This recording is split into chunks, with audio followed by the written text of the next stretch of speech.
The dinosaur stared at him and then snapped its head in a single swift motion. Nedry felt something smack wetly against his chest. He looked down and saw a dripping glob of foam on his rain-soaked shirt. He touched it curiously, not comprehending.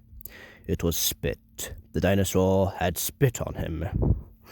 It was creepy, he thought. He looked back at the dinosaur and saw the head snap again, and immediately felt another wet smack against his neck, just above the shirt collar. He wiped it away with his hand. Jesus, it was disgusting. But the skin of his neck was already starting to tingle and burn, and his hand was tingling too. It was almost like he had been touched with acid. Nedry opened the car door, glancing back at the dinosaur to make sure it wasn't going to attack, and felt a sudden, excruciating pain in his eyes, stabbing like spikes into the back of his skull, and he squeezed his eyes shut and gasped at the intensity of it, and threw up his hands to cover his eyes and felt the slippery foam trickling down both sides of his nose. Spit. The dinosaur had spit in his eyes. Even as he realized it, the pain overwhelmed him, and he dropped to his knees, disoriented, wheezing.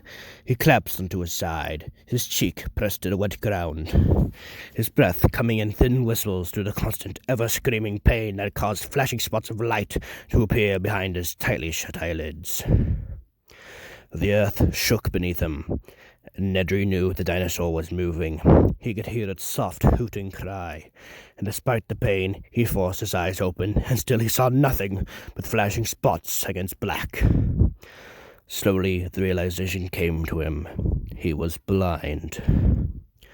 The hooting was louder as Nedry scrambled to his feet and staggered back against the side panel of the car as a wave of nausea and dizziness swept over him.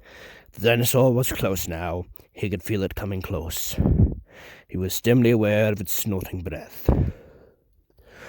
But he couldn't see. He couldn't see anything, and his terror was extreme. He stretched out his hands, waving them wildly in the air to ward off the attack he knew was coming.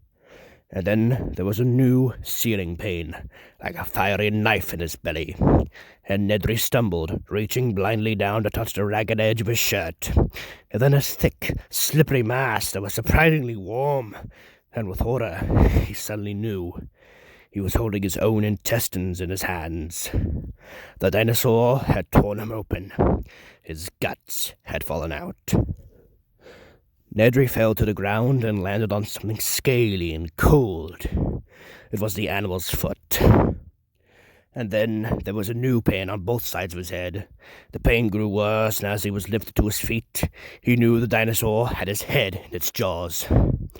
And the horror of that realization was followed by a final wish that it would all be ended soon.